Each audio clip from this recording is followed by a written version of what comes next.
Parallel scales or modes are those that share a starting pitch.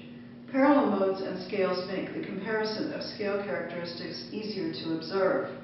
Here's major.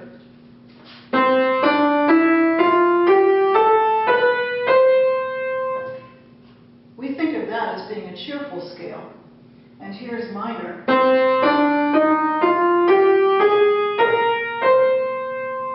Many people feel that that one is sad. We've already been introduced to half steps, also known as minor seconds, and whole steps, also known as major seconds, as units of measurement. And perfect intervals, the perfect unison, perfect fourth, fifth, and octave, that result from the tuning ratios. The perfect octave, in particular, serves as a framework for the entire system of intervals and tuning ratios.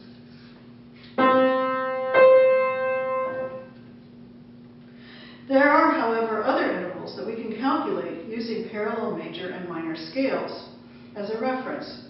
As we have observed, intervals have two means of classification: their numeric name, how many lines and spaces they are apart on the staff, and what is their context within a scale. And a qualifier such as perfect in the case of the octave, the fourth, the fifth, and the unison, or large and small, otherwise known as major and minor, in the case of half steps and whole steps. Using parallel major and minor scales, it is possible to observe and/or generate the remaining intervals. As you can see on the side board, I have several intervals over here. We have the major scale, C major, and the notes that are different, C to E, the major third, major sixth, and major seven, when compared to the minor scale, C to E flat, C to A flat, and C to B flat. Let me play those scales and intervals for you. There's our major scale. Here's the major third, major sixth, and major seventh. Now compare those to the intervals in the minor scale.